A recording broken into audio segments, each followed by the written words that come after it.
저희들에게 주시는 하나님의 말씀은 신약 성경 누가복음 12장 13절에서 21절 말씀까지 저희들이 보도록 하겠습니다. 누가복음 12장 13절에서 21절 말씀까지 저희들이 보도록 하겠습니다. 제가 봉독해 드리도록 하겠습니다. 무리 중에 한 사람이 이르되 선생님, 내 형을 명하여 유산을 나와 나누게 하소서 하니 이르시되 이 사람아, 누가 나를 너희의 재판장이나 물건 나누는 자로 세웠느냐 하시고 그들에게 이르시되 삼가 모든 탐심을 물리치라. 사람의 생명이 그 소유에 능력한 데 있지 아니하니라 하시고 또 비유로 그들에게 말씀하여 이르시되 한 부자가 그 밭에 소출이 풍성하매 심중에 생각하여 이르되 내가 곡식 쌓아둘 곳이 없으니 어찌할까 하고 또 이르되 내가 이렇게 하리라. 내 곡간을 헐고 더 크게 짓고 내 모든 곡식과 물건을 거기 쌓아두리라. 또 내가 내 영혼에게 이르되 영혼아, 여러 해 쓸 물건을 많이 쌓아두었으니 편안히 쉬고 먹고 마시고 즐거워하자 하리라 하되 하나님은 이르시되 어리석은 자여, 오늘 밤에 내 영혼을 도로 찾으리라. 그러면 내 준비한 것이 누구의 것이 되겠느냐 하셨으니 자기를 위하여 재물을 쌓아두고 하나님께 대하여 부요하지 못한 자가 이와 같으니라. 아멘. 여러분, 사복음서에서 하나님이 가장 싫어했던 사람들이 누구인지 아세요? 몇몇의 부리가 나오죠. 사두개인, 바리새인, 서기관, 장로들, 이 네 부류가 나와요. 물론 예수님은 이 네 부류 외에도 싫어하는 부류들이 있었어요. 그러나 대표적으로 성경에서 예수님이 싫어하는 부류는 딱 이 네 부류입니다. 근데 한번 생각을 해보시기 바랍니다. 사두개인이나 바리새인이나 서기관이나 장로들은 누가 뭐라 그래도 구약 성경을 꿰뚫고 있던 사람들입니다. 하나님의 말씀을 가장 잘 알고 있던 사람들이에요. 근데 왜 예수님이 이들을 싫어했을까요? 왜 이들을 미워했을까? 누구보다도 성경을 잘 알고 있는 사람이니까요.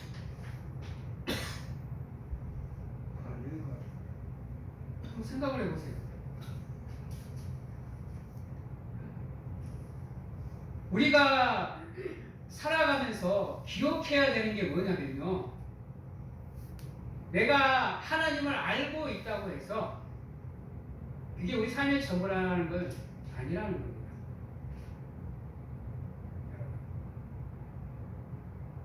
우리가 예배하고 기도하고 찬양하고 또 우리가 우리의 믿음의 신앙의 고백을 드리고 뭐 11조를 드리고 헌신하고 섬기고 예배하고 중요하죠. 참 중요하죠. 또한 이런 것들은 우리의 신앙을 성장시키는 밑거름이 되기도 합니다. 그러나 이것이 우리의 삶의 전부는 아니라는 거예요. 조금 더 말을 구체적으로 바꾸면 그러한 행위가 우리의 삶의 전부가 되는 게 아니라는 겁니다. 안타까운 게 뭔지 아세요? 그냥 무의식적으로 예배를 나와요. 왜? 안 나오면 불안하니까 그냥 무의식적으로 나와서 형식적으로 나와서 이 자리에 앉아서 예배 드려요. 그리고 나야 좀 마음이 편하니까. 그리고 나야 남들이 나를 보는 모습이 좀 달라지니까. 기도도 유창하게 해야 그리고 남들이 내가 좀 기도를 잘한다고 인정해 주니까. 헌금을 많이 하면 저 사람 괜찮네라고 사람들이 인정해 주니까.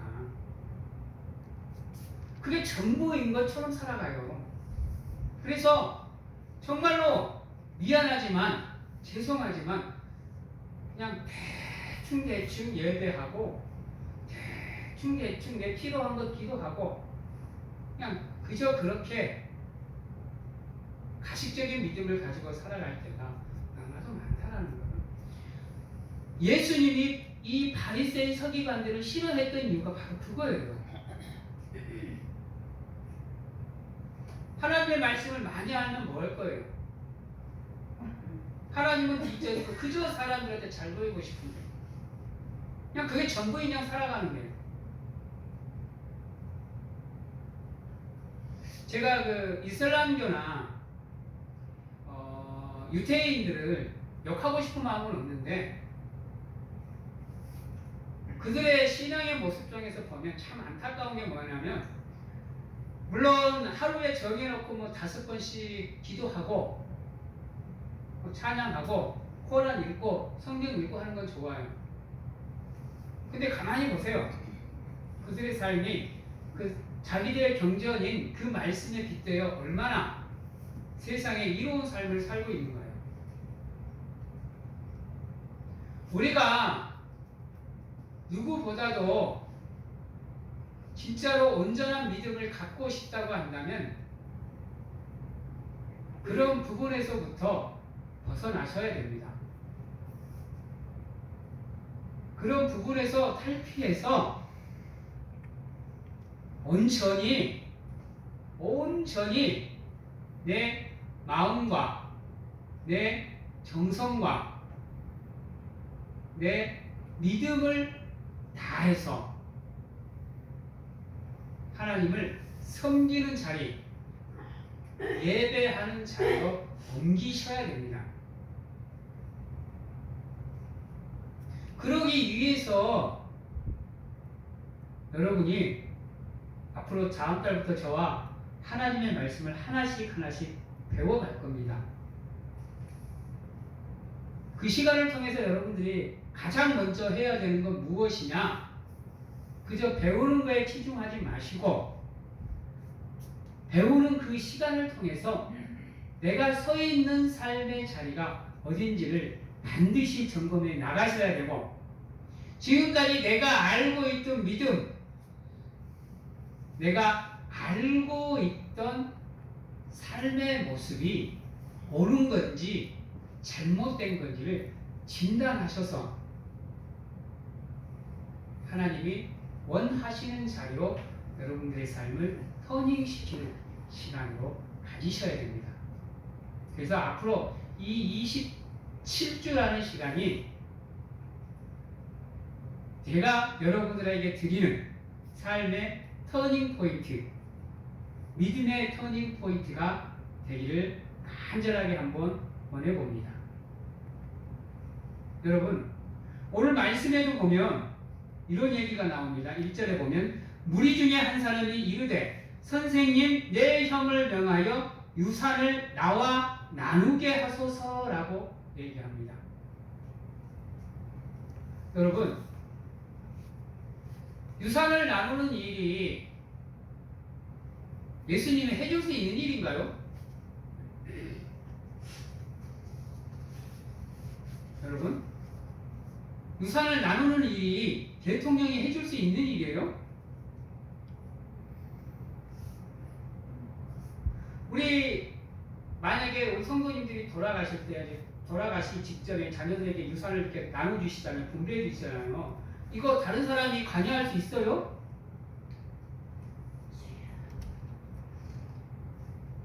여러분? 그래서 예수님이 뭐라 그래요? 14절에 보면 이르되 이 사람아, 오죽이 답답했으면 이 사람아 그랬겠어요. 이 사람아, 누가 나를 너희의 재판장이나 물건 나누는 자로 세웠느냐라고 예수님이 대려 따져버리잖아요. 그게 나와 무슨 상관이냐고.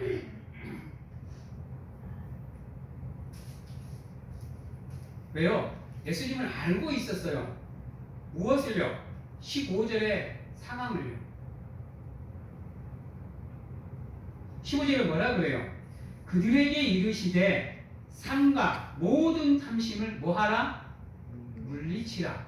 즉 이 사람이 예수님께 유산을 나누게 해달라고 말한 이유가 뭐예요? 뭐라는 거예요? 욕심이라는 거예요. 욕심.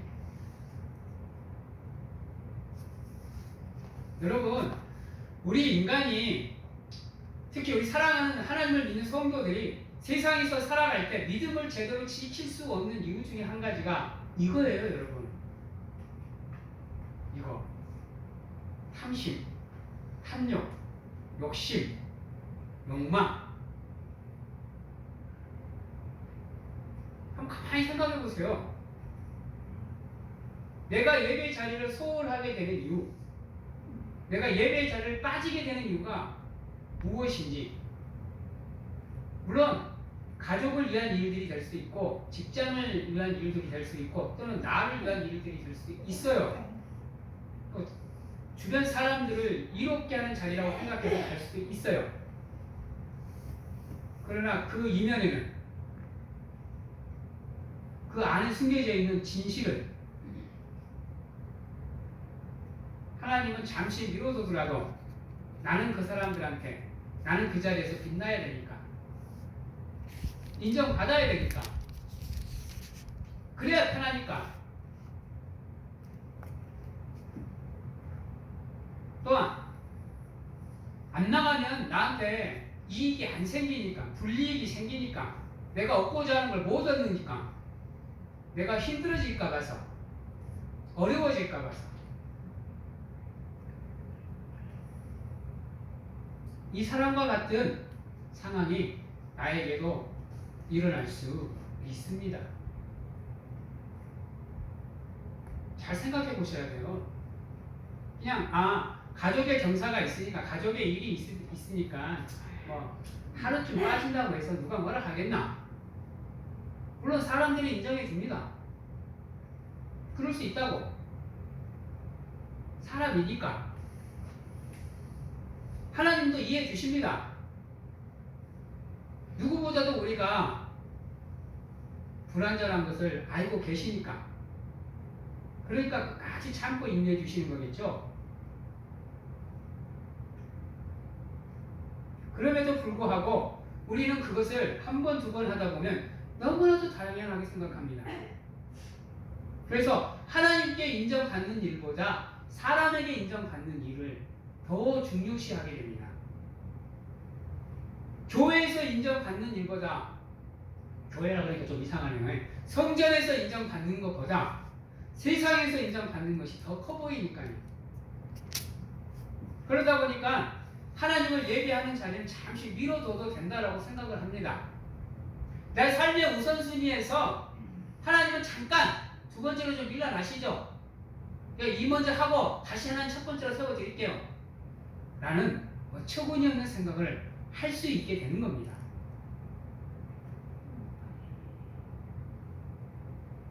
여러분, 우리의 삶이 세상의 삶으로 단 한 번으로 끝난다 그러면 문제가 안 되죠.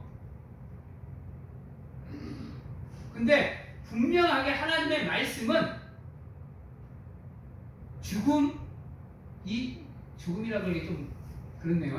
세상의 삶이 끝난 이후 또 다른 영적인 삶이 우리에게 있음을 분명하게 말하고 있습니다.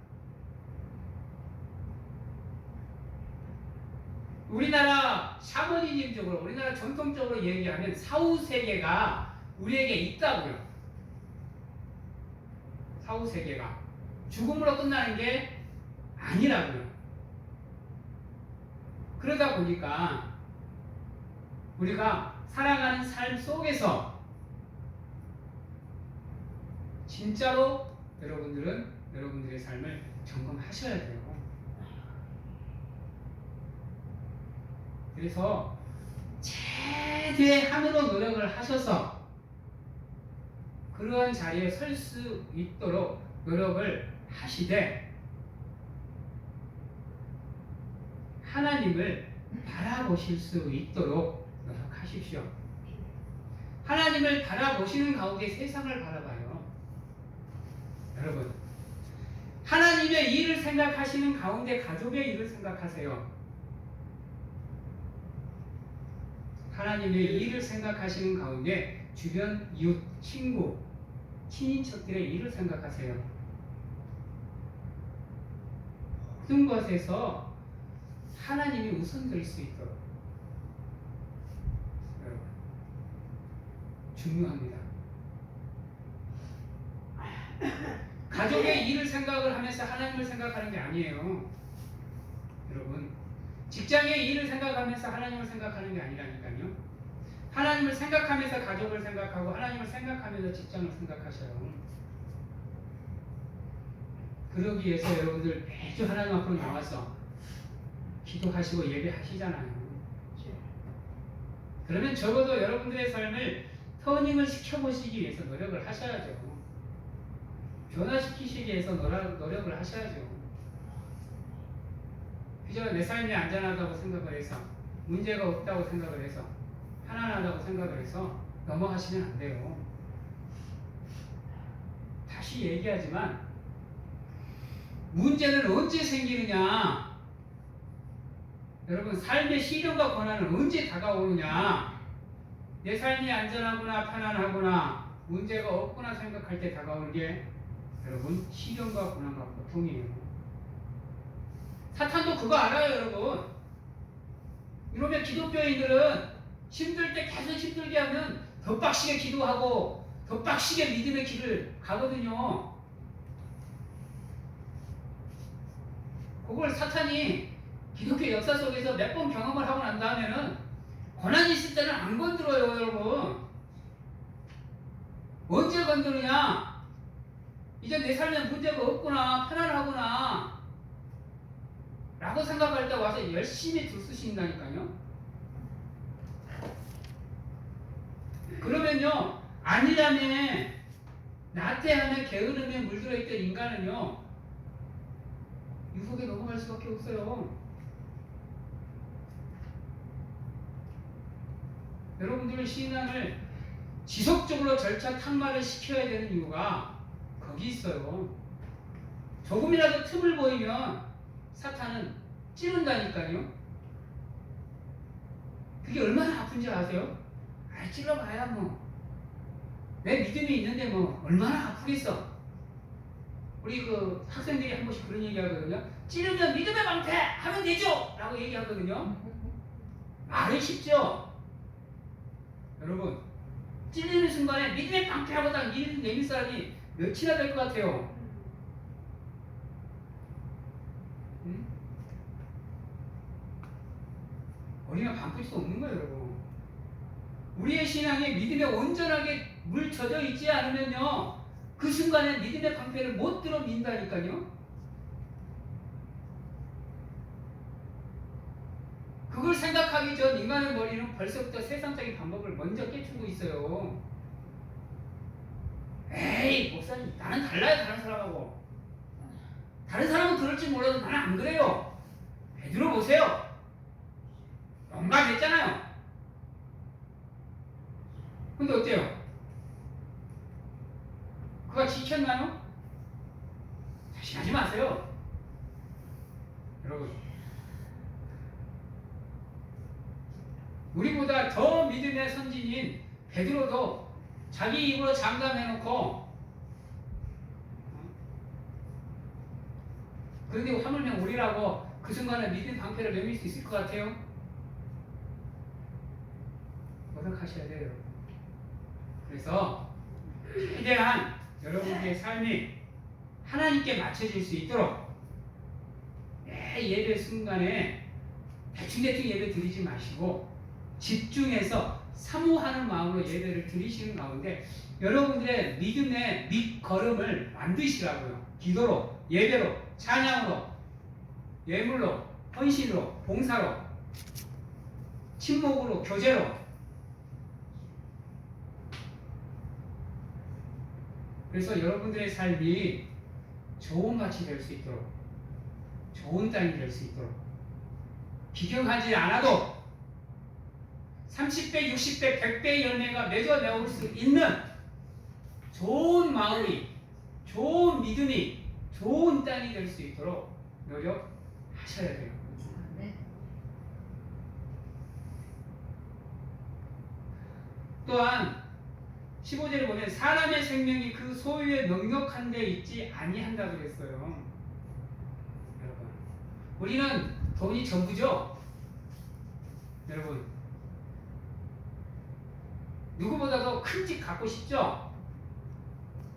누구보다도 좋은 자동차 갖고 싶죠? BMW, 벤츠, 아우디, 폭스바겐. 그런 차 보면 우리나라 현대차, 기아차는 뭐 눈에도 안 들어오죠? 제가 큰 차를 되게 좋아하거든요? 저는 될 수만 있으면 리무진 타고 다니고 싶어요. 근데 우리 차 봐봐요. 조그맣잖아요. 우리 차보다 작은 차 갖고 계시는 분. 귀엽죠? 난 저것도 감지덕해요, 여러분.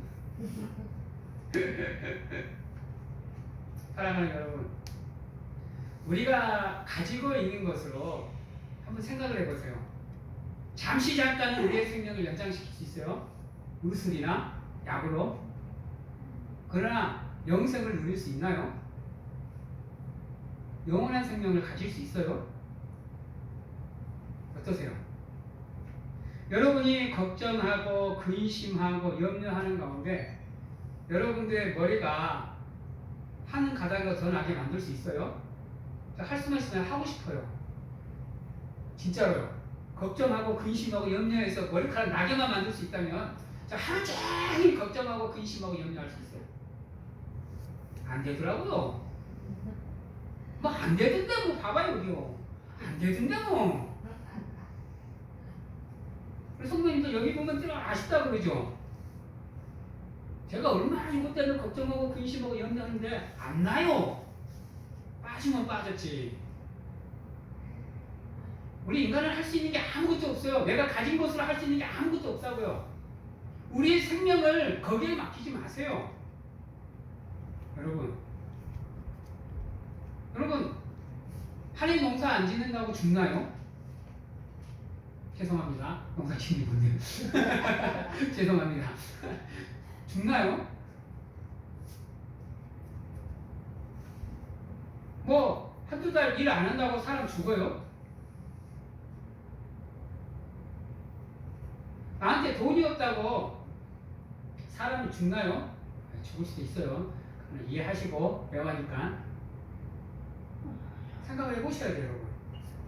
그래서 내가 그런 것들을 가지려고 노력하는 모습 좋죠. 왜? 내 삶을 윤택하게 할 수 있는 한 가지의 방법이니까. 근데 여러분, 내 삶을 넉넉하게 하고 윤택하게 하는 것은 그게 우리의 삶의 전부는 아니라는 거예요. 여러분, 오늘 말씀에도 나오지만 하나님이 허락하지 않으면 제가 거짓말 안 태고요. 단 한 분도 그거 가질 수 없어요. 여러분, 아셔야 돼요. 우리가 살아가는 삶의 모든 패턴은 하나님의 섭리와 계획 안에 이미 다 계획이 되어 있어요. 여러분, 그걸 바꿀 수 있는 방법은 믿음뿐이에요, 여러분. 그 정해진 사이클을 바꿀 수 있는 방법은요. 실패의 인생이 성공으로 인생으로 갈 수 있는 길은 세상적인 방법이 아니라 믿음의 방법이라고요. 그래서 여러분이 갖고 있는 것들로 여러분들의 삶을 바꾸시는 생각은 마세요. 그저 그것은 여러분이 가지고 있는 것은 여러분들의 삶을 조금 편하게 만들 수 있는 방법으로 사용을 하시고 조금 편리하게 만들 수 있는 수단으로 사용을 하시고 나머지는 특히 하나님을 믿는 백성들이 여러분들은 모든 것을 하나님께 맡기세요. 보물을 쌓아 두시되 다른 데다가 쌓지 마시고 하나님의 하늘 창고에다가 쌓으시라고요. 세상의 은행 여기다가 쌓아 놓는 것은 잠시 잠깐 여러분들 삶을 편리하게 만드는 데 쓰시고 나머지는 하나님께 맡기시라고요. 조금 말을 바꾸면 여러분들 쓸 수 있는 것만큼의 만족하는 삶을 사시라고. 바울이 고백했던 자족하는 삶을 살 수 있도록 노력하시라고 권면을 드리고 있는 겁니다. 지금 그거 외에 그 이상을 바라지도 마십시오. 그럼 어떤 사람이 그러죠. 목사님 내가 살아가는데 이 정도는 부족해요. 더 있어야 돼요. 수십억, 수백억, 수천억. 삼성의 이재용은 뭐 4조 5조를 갖고 있다는데 그 정도 있어도 내 삶이 편해지려면 목사님 어린 걸 바꿀 수도 없어요. 100조 줘봐요. 만족하는가? 1000조 갖고 있어 봐요. 여러분 내가 만족할 줄 모르면 1000조 100조 필요 없어요. 여러분 아셔야 돼요. 그래서 사도 바울이 말하는 이 자족하는 마음이 얼마나 큰지 아세요?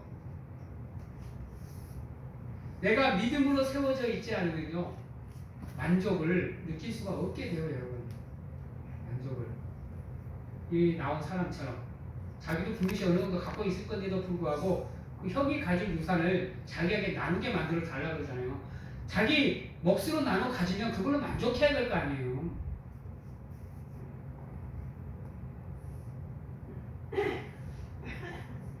여러분 아무리 여러분들 창고에다가 많은 것을 쌓아놔도요 여러분 은행에 100조 1000조 쌓아봐요. 내가 살아있어야 그게 나한테 편리함을 제공해주죠. 내가 이 세상에 존재해야 그게 내 것이 되는 거예요. 오늘 말씀에도 보면 뭐라 그래요? 20절에 보면 하나님이 이르시되 어리석은 자여 오늘 밤엔 내 영혼을 도로 찾으리니 그러면 내 준비한 것이 누구 것이 되느냐?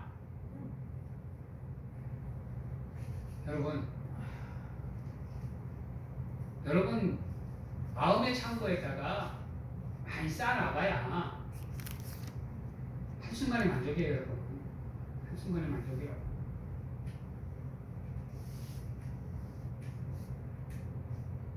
믿음으로 기도로 찬양으로 예배로 헌신으로 하늘 창고에다가 여러분들의 믿음의 성을 쌓으시기 바랍니다. 튼튼하게요. 그리고 사람들한테 잘 안 보여도 돼요. 기본만 하세요. 기본만. 뭘 위한 얼마나 위대한 사람이 되겠다고 그리고 열심히 쫓아다니시고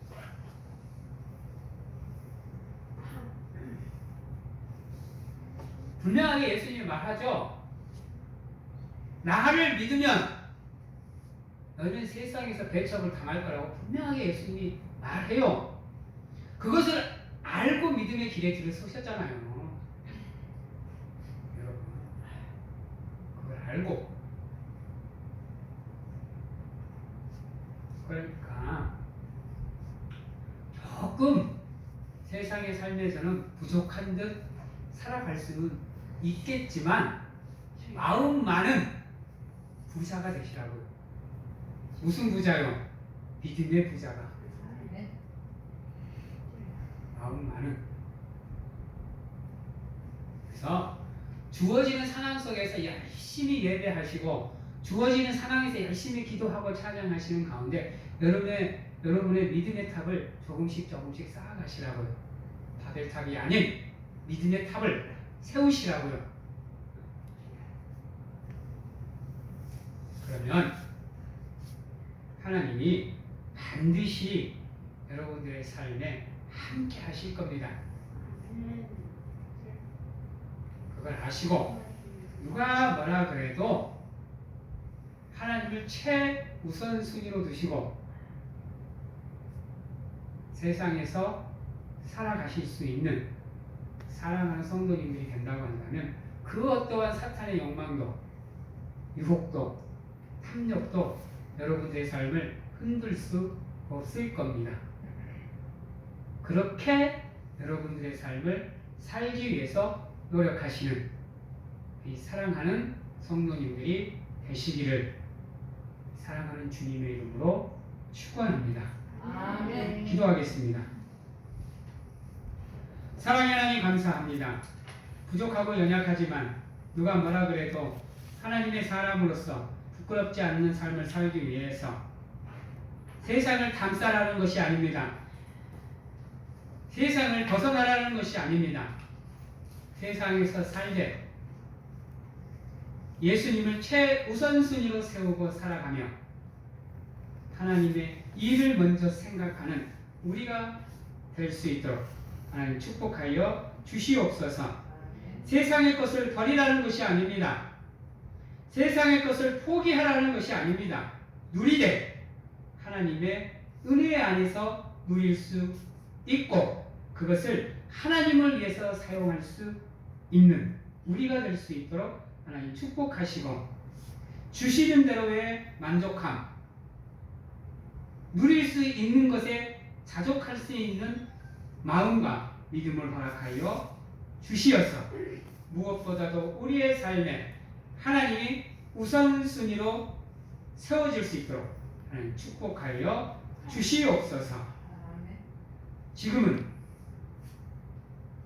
우리를 죄에서 구원하시기 위해 이 땅에 오신 예수 그리스도의 은혜와 세상 끝날까지 우리와 함께 하시는 가운데 안아주시고 품어주시는 하나님 아버지의 사랑하심과 세상 어느 곳에 가서 무엇을 하든지 간에 우리를 지키시고 보호하시는 성령님의 교통하심이 오늘 이 자리에서 온전히 하나님만 바라보고 하나님만 사모하는 삶을 통해서 하나님으로만 만족하는 삶을 살겠노라고 확신하고 결단하는 귀한 하나님의 성도님들 머리 위에와 가정과 직장, 자녀와 건강 위에 지금부터 영원토록 함께 하시기를 축원하옵나이다.